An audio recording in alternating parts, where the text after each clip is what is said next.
कोही कोहीले मलाई भन्छन् यस्तो भन्ने थाहा पाउँदा पाउँदै केपी जस्तो मान्छेसँग एकता गर्न किन गएको भनेर चाहिँ पनि मलाई आजभोलि आलोचना गर्ने साथीहरूले त्यस्तो मान्छे थाहा पाउँदा पाउँदै त्यसैसँग एकता गर्न जान पर्थ्यो त भन्नुहुन्छ। मैले के भन्छु भने मैले एकता गरेर गल्ती गरेको होइन।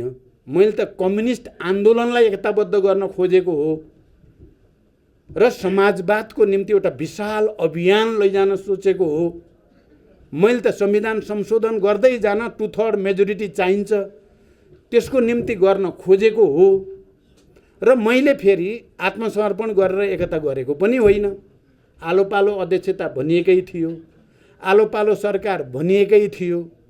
नेपालमा सङ्घीय लोकतान्त्रिक गणतन्त्र स्थापनामा माओवादी आन्दोलन र प्रचण्डको नेतृत्वको मुख्य भूमिका छ भन्ने कुरामा केपी ओलीले हस्ताक्षर गरेकै छन्। त्यो जिउँदै छ त्यो हस्ताक्षर भने मैले नेपालमा राजनीतिक स्थायित्व, राष्ट्रिय एकता र अनि समृद्धिको एउटा नयाँ यात्रा सुरु गर्न पहल गर्नु गल्ती हो त।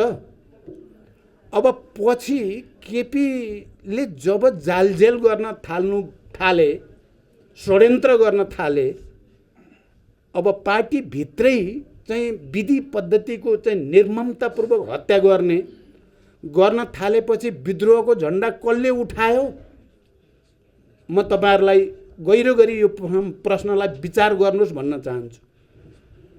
मैले 19 पृष्ठ लामो दस्तावेज यो संसद विघटन गरेपछिको होइन, त्यो भन्दा पहिल्यै अब केपीको यो प्रवृत्तिले न दलित न कुनै उत्पीडित जाति या वर्ग कसैको पनि मुक्ति सम्भव हुने देखिएन। यिनले ठग्ने काम मात्रै गरे, सहमति सबै कुरा गरे। सबै ल्याएको माओवादी जनयुद्धले हो भन्नेमा पनि हस्ताक्षर गरेका छन्। सबै बराबरी गरम भन्नेमा नि गरेका छन्। लागू गर्ने बेला एउटा नि गर्दा रहन्छन्। ठग जालझेल बेइमानी गरेपछि मैले 19 पृष्ठ लामो दस्तावेज लेखेँ। तपाईहरुले धेरैले पढ्नु भएको होला, नपढ्नु भएको छ भने मेरो सल्लाह छ तपाईहरु एकचोटि पढ्दिनुस् राम्रोसँग। त्यो 19 पेज भनेको लामो होइन, पढ्न धेरै बेर लाग्दैन। एकैछिन बस्नु सर र हेर्दा भ्याइन्छ। तपाईले हेर्नुभयो भने मैले विचारमा के भन्न खोजेको, राजनीतिमा के भन्न खोजेको, विधि पद्धतिमा के भन्न खोजेको, उत्पीडित वर्ग, जाति, क्षेत्र, लिङ्ग, समुदायको हक अधिकार बारे मैले के भन्न खोजेको भन्ने कुरा त्यहाँ तपाईहरुले सबै देख्नुहुन्छ। सुशासन र भ्रष्टाचार विरोधी अभियान कसरी लैजाने भन्न खोजेको, जनतालाई राहत दिने बारेमा के भन्न खोजेको भन्ने कुरा त्यसभित्र छ। र मलाई आलोचना गर्ने साथीहरूलाई मैले के भनेको छु भने ल ठिक छ, मैले केपीलाई सबै कुरा मनाएर एकता गरेँ भन्ठाने थिएँ। मैले त राजनीति पनि मनाएँ, विचार पनि मनाएँ, विधि पद्धति पनि जनवादी केन्द्रीयता, बहुमतले गरेको निर्णय मान्ने भन्नेमा पनि हस्ताक्षर गराएँ। त्यसपछि होल पार्टीलाई रूपान्तरण गरेर एउटा महान अभियान चलाउँला भनेर गरेँ। यदि तपाईहरुलाई लाग्छ त्यसो गर्नु गल्ती रहेछ भनेर अहिलेको घटनाक्रमले लाग्छ भने विद्रोह पनि त पहिलो विद्रोह प्रचण्डले नै गर्यो नि त। तपाई त्यसलाई साथ दिने कि नदिने भन्ने प्रश्न मैले तपाईहरुसँग गर्न चाहन्छु। मैले फेरि उत्पीडितहरूको पक्षमा, उत्पीडित वर्ग समुदायको पक्षमा विद्रोह गर्ने पनि त पहिलो म भएँ। त्यसलाई तपाई के भन्नुहुन्छ? र अहिले संविधान मिच्ने जो प्रयास भइरहेको छ त्यसलाई असफल पार्नको लागि एकचोटि फेरि नेपाली जनताले आफ्नो आत्मनिर्णयको अधिकार प्रयोग गर्नुपर्ने स्थिति छ। सबैले, दलितहरूले पनि, सबै उत्पीडित वर्ग समुदायले पनि फेरि एकचोटि आफ्नो आवाज सशक्त गर्नुपर्ने आवश्यकता छ। म चाहिँ हुन त हिजो त्यो उत्पीडित वर्ग समुदायको हक अधिकारको निम्ति लडाईँ लड्दै गर्दा म भर्खरको युवा नै थिएँ। म पार्टीको महासचिव हुँदाखेरि 36 वर्षमा एउटा पार्टीको महासचिव भएको थिएँ। जनयुद्ध सुरु गर्दा म 42 वर्षको थिएँ। शान्ति प्रक्रियामा आउँदा म 52 वर्षको थिएँ। अब अहिले यो अर्को लडाईँ लड्नुपर्ने भएको छ। म लड्छु भनेर हिँडेको छु। तपाईहरुले थाहा पाउनुभयो, म लड्छु, म बाँचिन्जेल लड्छु। मैले मार्क्सवादबाट सिकेको कुरा के हो भने इतिहासमा मानव जातिको विकास, उत्पादनको निम्ति सङ्घर्ष, वर्ग सङ्घर्ष, वैज्ञानिक प्रयोगका बीचबाट हुँदै आयो। तर मार्क्सवादको अनुसन्धान हुनुभन्दा अगाडि समाजको शासक विचार, राज्यको चाहिँ मूल विचार के थियो भने यी गरिब गुरुवाहरूलाई अन्याय गर्नु हाम्रो अधिकार हो, अत्याचार गर्नु, यिनलाई शोषण गर्नु अधिकार हो, यिनलाई पिस्नु र दाह जस्तो गरी चाहेको बेलामा मनोरञ्जनको साधन, चाहेको बेलामा तिनलाई फाँसी दिनु हाम्रो अधिकार हो भन्ने मान्यता नै समाजको मूलभूत मान्यता थियो।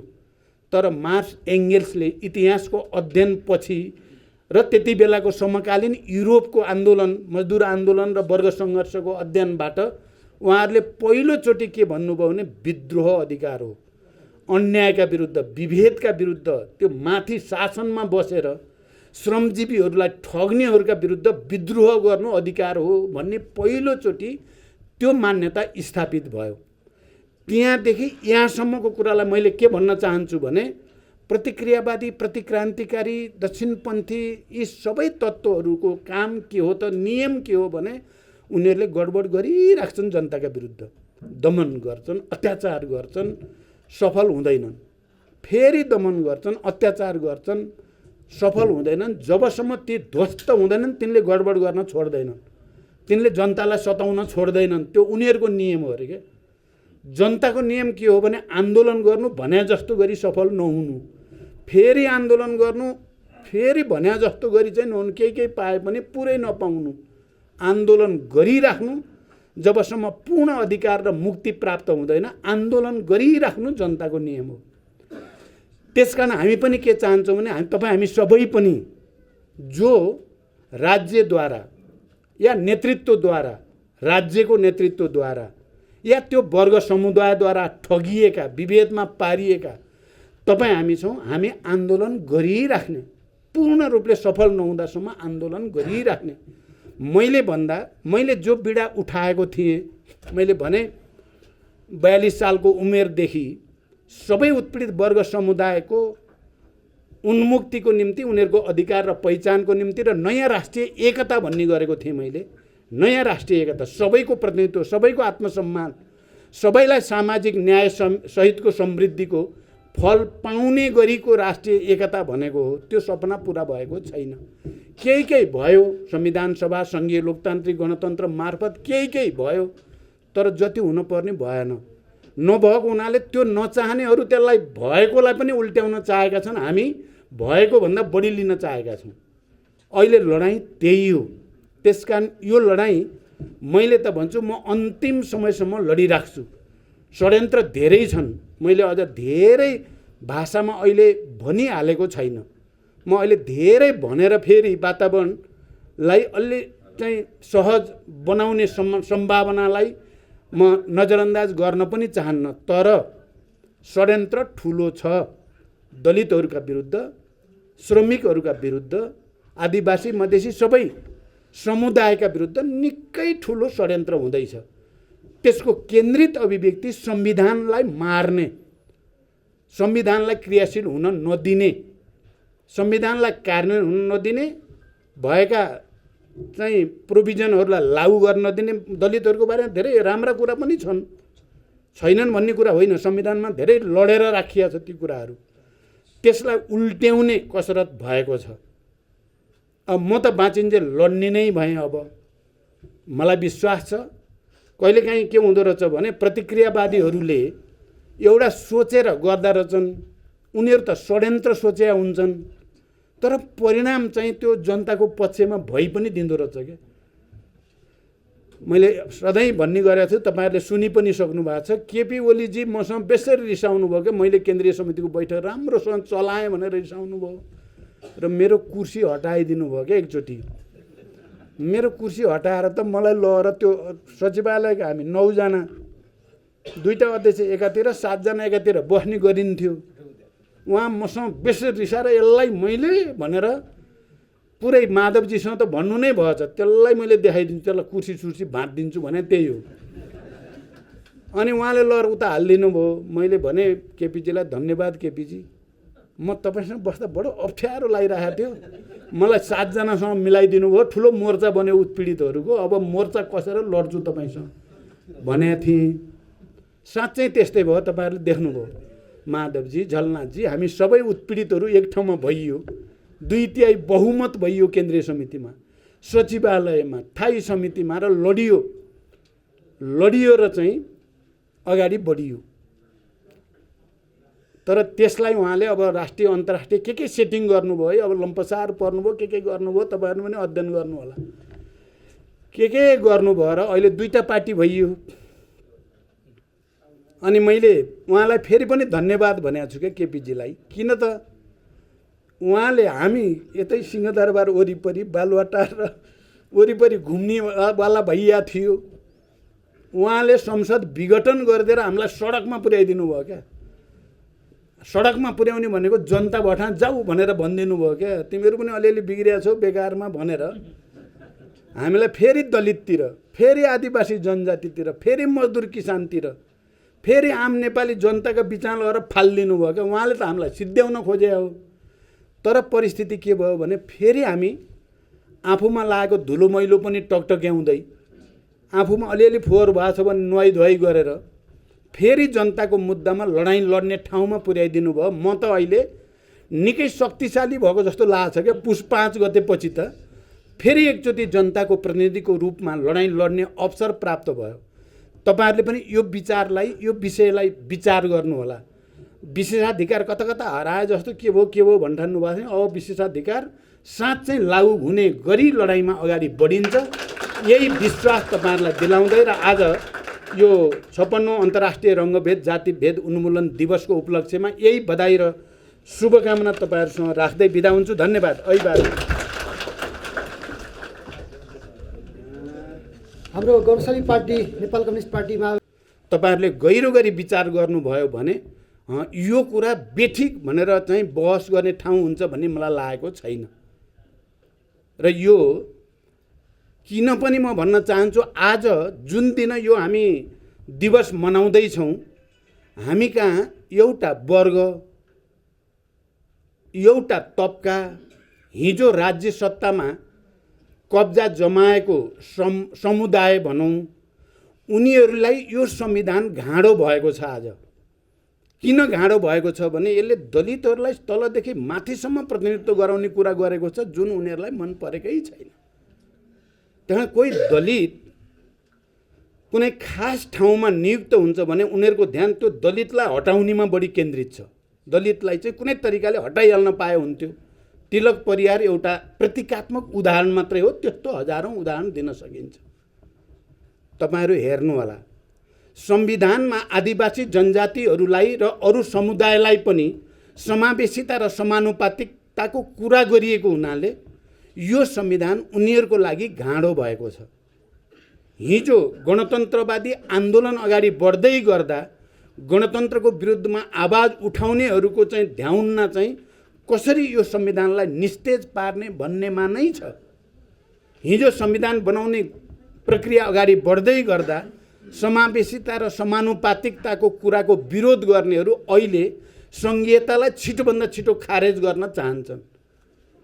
त्यस्तो बेलामा यो दिवस हुँदैछ र त्यसो गर्न के गर्ने त? अहिले चाहे संसद विघटनको कुरा गर्नुहोस् या अहिले पनि संसद पुनर्स्थापना त हामीले आन्दोलन गरेर सबैतिर व्यापक रूपमा एउटा वातावरण पनि बन्यो, सर्वोच्चले ठिकै फैसला गर्यो, हामीले त्यसलाई स्वागत पनि गर्यौँ।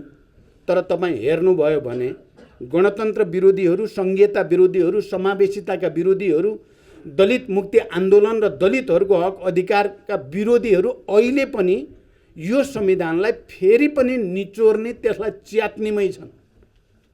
तपाईहरूले कतिको विचार गर्नुभएको छ?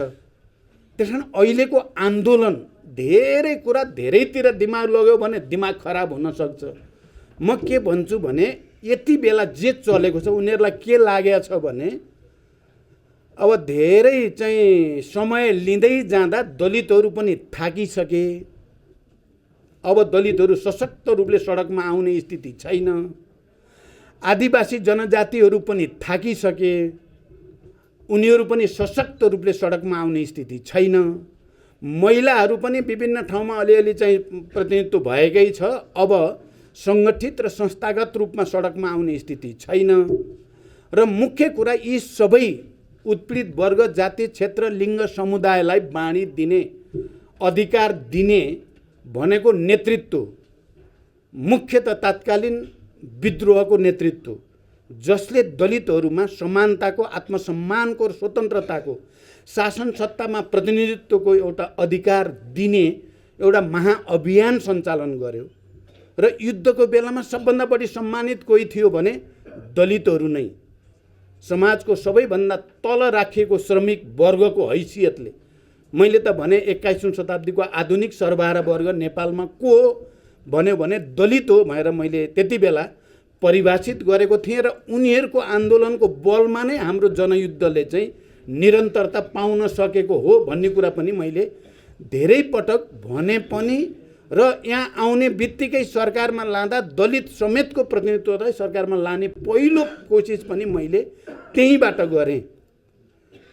अहिले उनीहरूलाई के लागेको छ भने अब प्रचण्डलाई पनि थकाइसकियो, गलाइसकियो। यो पनि आज भोलि आफ्नो साथमा बस्दा उठ्दा खाँदा यो पनि हामी जस्तै जस्तै हुन थालेको छ। अब यसलाई एक दनक दियो भने यो पनि ढल्छ र अनि सबै यो उत्पीडित वर्ग, जाति, क्षेत्र, लिङ्ग, समुदायको आन्दोलन पनि धेरै वर्षको लागि धाराशाही बनाउन सकिन्छ भन्ने ठानेका छन्। त्यसकारण अहिले दुईटा धार मात्रै छन्। तपाईँ हामी सबै यहाँ, म अरू प्रतिनिधि आउनुभएका सङ्घ संस्थाका साथीहरूलाई पनि भन्न चाहन्छु, एउटा धार छ यो सङ्घीय लोकतान्त्रिक गणतन्त्रलाई के गरी उल्ट्याउने होला, यो संविधानलाई के गरी च्यात्ने होला।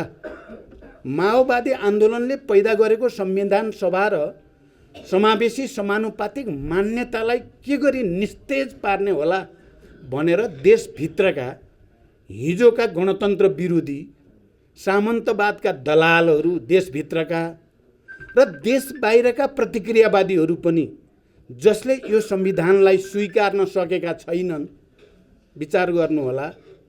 ती सबै मिलेर एउटा धार बनेको छ र ती सबैले नेपालमा यो संविधानलाई निस्तेज पार्न सक्ने मान्छे खोज्दै जाँदा उनीहरूले केपी ओली भेटेका छन्।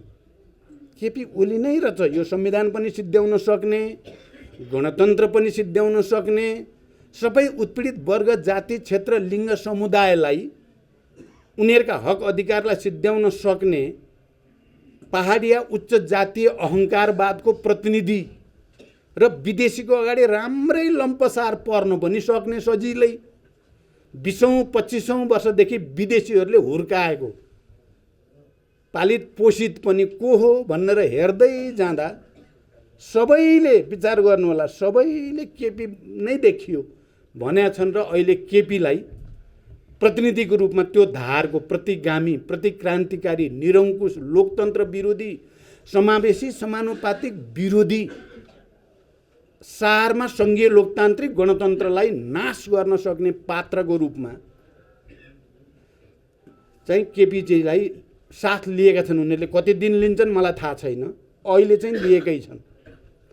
र अर्को धारको प्रतिनिधि को हुने भयो त भने हामी हिजो माओवादी विद्रोह गरेका, हिजो सबै उत्पीडित वर्ग, मजदुर, किसानहरूको हक अधिकारको कुरा गरेर लडाईँ लड्ने, हिजो दलित, महिला, मुस्लिम, आदिवासी, जनजाति सबैलाई पहिचान र अधिकार चाहियो भनेर तिनीहरूमा जागृति ल्याउने, जागरण ल्याउने, संविधान नबनाऊ भन्दा नमान्ने, जसरी बनाइन्छ भनेर अड्डी कस्ने, चुनाव नगर न भन्दा पनि नमान्ने, जसरी पनि चुनाव गराउँछौँ भनेर अड्डी कस्ने, ती भनेका माओवादी र त्यसको नेता प्रचण्ड।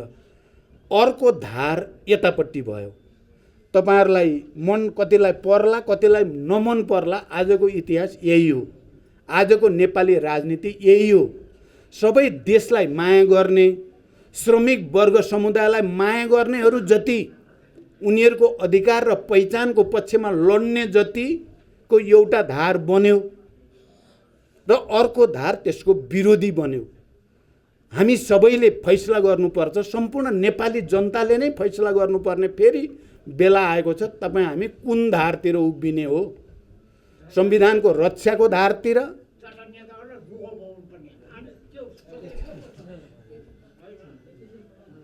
तपाईँ कुन पक्षतिर उभिने भन्ने सबै नेपालीहरूले जवाफ दिनुपर्ने छ। सबै बुद्धिजीवीहरूले, पत्रकारहरूले, साहित्यकारहरूले, कवि कलाकारहरूले र आन्दोलनकारी सबैले पनि उत्तर दिनुपर्नेछ। तपाईँ संविधानको रक्षा गर्ने र त्यसलाई संशोधन गर्दै परिमार्जन गर्ने पक्षमा कि संविधान च्यात्ने पक्षमा हो? फैसला गर्नुपर्ने कुरा त्यो छ। तपाईँ सबै खाले जातीय विभेद उन्मूलनको पक्षमा हो कि यसलाई कायम राख्ने पक्षमा हो? तपाईँ संविधान खारेज गर्ने पक्षमा हो? संसद विघटन गर्ने पक्षमा हो? तपाईँ निरङ्कुशताको पक्षमा हो? तपाईँले दलित, महिला, मुस्लिम भनेर गोईको आँसु चुहाउनुको केही अर्थ हुँदैन। त्यहाँ तपाईँ कुन धारतिर हो? यो धार फैसला गर्नुपर्ने बेला आइराखेको छ र यस्तै बेलामा हामी यो जातीय विभेद उन्मूलन दिवस मनाउँदैछौँ। त्यहाँ साथीहरू, म तपाईँहरूसँग हिजो आन्दोलन, विद्रोह, क्रान्तिमा जो बलिदान भयो, हजारौँ हजार, एकजना, दुईजना, 100 जना, 50 जनाको कुरा होइन, हजारौँ दलितहरू, हजारौँ आदिवासी जनजातिहरू, हजारौँ मजदुर किसानहरू, बाहुन क्षेत्रीकै ऐ मातृकाजीले भने जस्तै श्रमिक भयो भने बाहुन क्षेत्री पनि श्रमिकै हो। मलाई त अहिले के पनि खुसी लाग्छ भने यहाँ रणेन्द्र बराली हुनुहुन्छ, मैले उहाँले बोल्नुहुन्छ भने उहाँलाई बोल्ने हो भने बोल्न दिउँ भनेको थिएँ।